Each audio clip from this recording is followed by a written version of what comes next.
I'm here with Falen Taylor. She works for MBA and she is one of our rising superstars. Falen is a public relations specialist, and many of you may know her from watching her on MBA Now videos, or if you attended our annual convention, she was the first face to welcome you to our platform. I am thrilled to be able to talk to Falen today. And Falen, I want to welcome you to an mPower moment. Thank you so much, Marcia. I really appreciate it. It's such an honor to be here. Well, I enjoy talking with you and working with you so much. So share with us your career and what brought you to MBA at such a young age. Sure, no problem. So I grew up locally in the area. I grew up in Montgomery County, Maryland. I grew up in that area and I just appreciated the DMV area, being so close to DC, being so close to the hustle and bustle. So I went to the University of Maryland, College Park, where I majored in communications and American studies. Spent the whole 4 years there, had a great time. And then while my last semester of college, I got my first job. So I started working while still going to school. And so once I graduated from UMD, I enrolled in my master's program. Well, I thought I did. So funny story. So initially, I didn't get into my master's program at Johns Hopkins University, master's in communication. And I was devastated. I was just like, oh my gosh, the world is coming to an end. And then I talked to myself and I was just like, Falen, relax, it's fine. There's always a next try to do. So I reapplied, got into the program, and while working full-time and going to school part-time, I received my master's in communication and a graduate certificate in nonprofit management in May of 2019. And so during that time, I realized I wanted to continue to grow my career as a communications, public relations specialist. And so that's why I came to MBA, because it offered so many opportunities for growth and just to work in such a great industry with so many different people who have come from different backgrounds and perspectives. I think that's one of the things that enticed me about coming to MBA. Well, you have certainly accomplished a lot in a very short period of time, and we've been working together for over a year now. Yes. You've been with MBA, and while we don't work together every day, I do have the opportunity to be with you in several different situations inside the office and when we were able to travel to conventions, at conventions. And I noticed no matter what is going on, you show up with such energy and positivity, and you have just a really great approach to each and every day and all of the work that you're assigned. What motivates you every day? I think the main thing that motivates me, Marcia, is the fact that I am still very early in my career, and I really take this time to be a human sponge. Because of course, no one is going to know everything, and especially, and I feel like people don't like to admit that they don't know everything, but I'm the first to admit I don't know a lot. So it's just like working and being in this industry, and then also being so young in my career, I really want to take the time to really soak in everything, like learning the craft of being a communications or a public relations specialist, and really growing, such as doing the videos and then also working with media and working with our members. I feel like those are valuable tools that I will be able to take as I grow and expand my career in the future. Well, one of the things I learned later in my career was in order to advance, you really had to step outside of your comfort zone. Yes. And it took me a long time to be confident enough to do that. Yet I see you do it, Falen, all the time. From the time you started, when you started writing and were working kind of behind the scenes in public affairs, and now you're the face of a lot of the videos, and you keep stepping up and doing things that are above and beyond what the scope of your original job was. What gives you that drive and that confidence? I think what really I want to focus on with this is really acknowledging that I have worked hard in the past, and that I should be able to show that and show what I can bring to the table.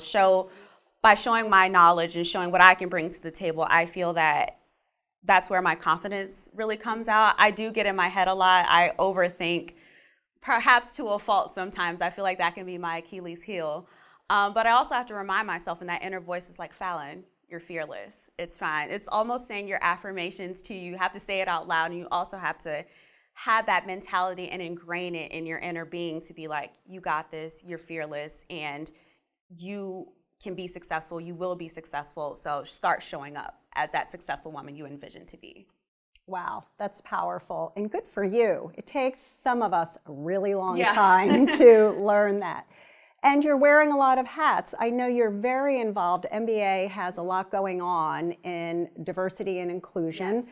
And we're launching a new series in January. Would you tell us a little bit about it and tell us what you're excited about with the series that we're launching? Sure. So it is the Voices event, which is courageous conversations with women of color in the mortgage industry. And I am super excited for it because a lot of times, not in just the mortgage industry, but in industries in general, a lot of women of color feel silenced and they feel that they can't share their experiences being a woman of color in the workplace.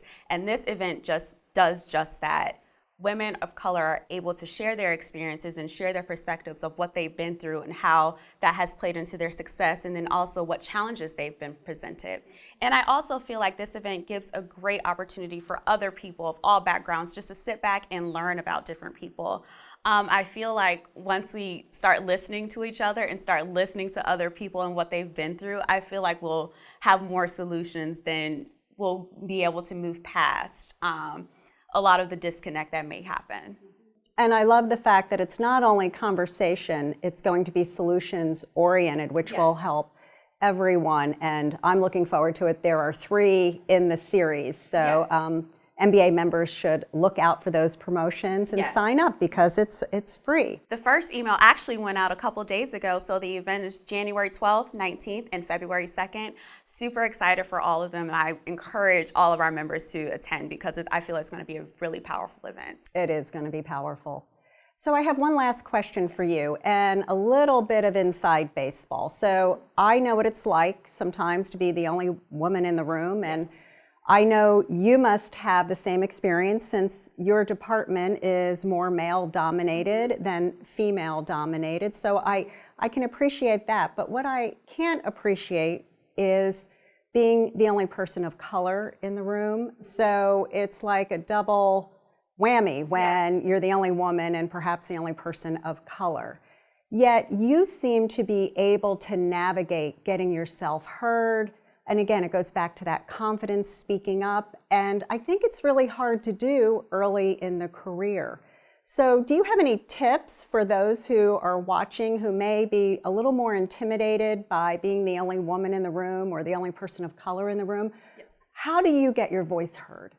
Well, for me, as I mentioned earlier, I do get inside my head a lot. I do tend to self-doubt sometimes, but I also realize on the flip side that I have to tap into that inner power and know that I deserve a seat at the table and I deserve to be here no matter what. And I also know that it's just like by giving myself that extra step of knowing that I can give myself opportunities to thrive or being able to take initiative on stuff that I want to work on to prove that, or not necessarily prove, but also show that what I can bring to the table. And it's like, well, Falen's the real deal. So we can count on her to get the job done. And I feel that a lot of women of color that we do tend to self-doubt, but it's just like, just remember, you deserve to be there just as much as anybody else. And I really want to hone in on that.